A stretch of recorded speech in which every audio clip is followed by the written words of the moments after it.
I don't know. I don't even think about that.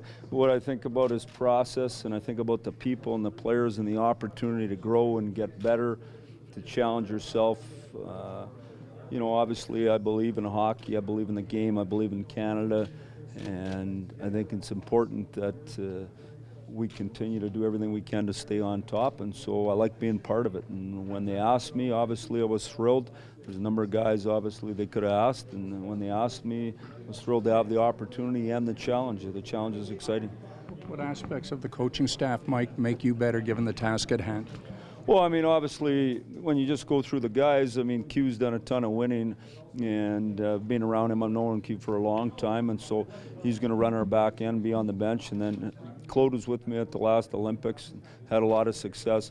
Trotzy I haven't worked with in the past, but I just know he's done a great job in the National League and been around a lot. They're going to share the specialty teams. And then Bill Peters is going to join our staff. He's the only guy who's been an assistant in the last 100 years. You need someone to know where to put the pucks. No, I'm just kidding you there, but that's part of that. But also, he's going to do the pre-scouts for us. I know him real good. I've been around him a lot, so he can help in that area. Yeah, I mean, we're going to have a great staff. There's no question about it, but so will all the other teams, and they're all going to have great players. I think we just think because we put on the uniform in Canada that we're going to win. It doesn't work like that. The preparation's got to be equal to the opportunity. I've never been involved in the World Cup before.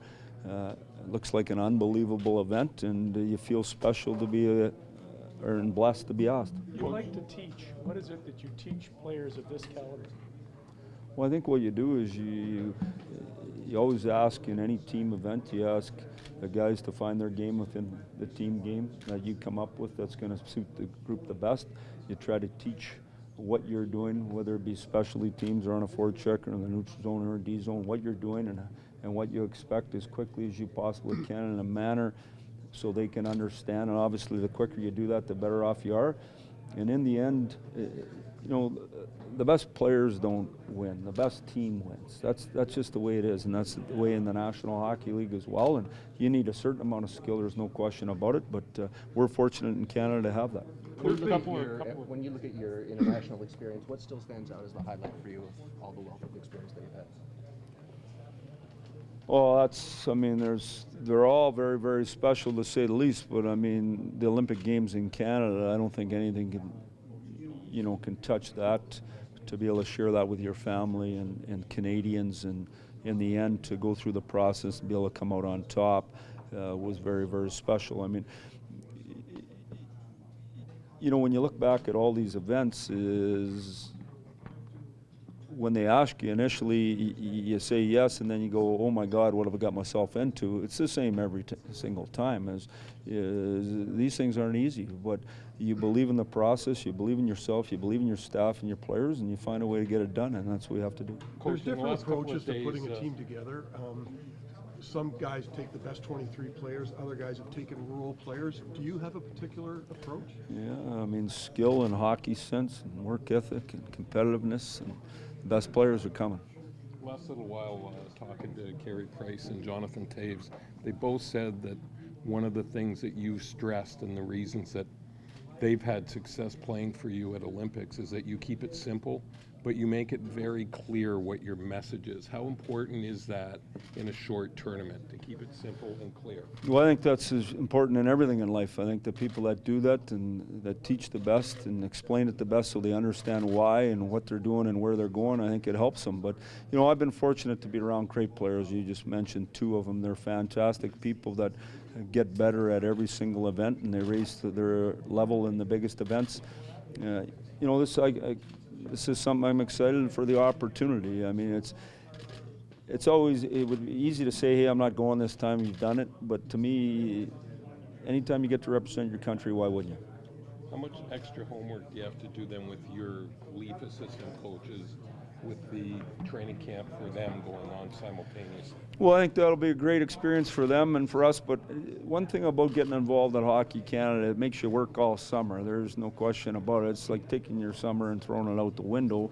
But what you do with the preparation you do for the World Cup, you're doing the same for the Leafs. And so in the end, the Leafs are benefiting. And when you get to know good players and you're around good players and good management people and you're getting better yourself, you're just simply helping your own organization. So I know it was always positive for Detroit or Spokane or wherever the heck I was, Anaheim, when I was involved in the past, and it'll be the same for the Leafs. Do you expect any differences between this World Cup and the experience at the Olympics? Yeah, I don't know the answer to that question, obviously. It's best on best, just was like last time. This is more controlled by the National Hockey League, obviously. But to me, in the end, it just comes down to competition. It's hockey, and it's going to be played in NHL rules and NHL buildings, and something we're all comfortable with. I'm excited about our staff. I think we got a real good staff, and I'm excited about the players that Army and Tom have proposed thus far. And we'll go through and we'll continue to watch them, and they'll decide who's on the team. We got a game tomorrow, and we're just going to stay as we are. How do you manage days off now as opposed to maybe 5-10 years ago? Do you approach it differently with everything that we know with sports science? Well, I mean, you get as sports science involved as you possibly can, and I always gathered all the information and tried to do the right thing. And energy is real important. Rest is a weapon, but so is keeping the motor running and skating and getting better. And so we chose today to get better through our video process, through individual meetings, through our strength training, and we stayed off the ice, and we hope to have good energy. I think we got 3 and 4, if I'm not mistaken. But I know we got a game tomorrow. Is it something you can sense with the players or is it just more schedule? Well, I mean, schedule obviously is real important, but you try to get a feel for them as well. That's a big part of it. Can you break down Leo Komarov's success to just simply hard work, Mike? Well, he's been impressive, to say the least. 10 finished checks last night. He's on the board all the time. He's working hard. He gets the puck back for Naz.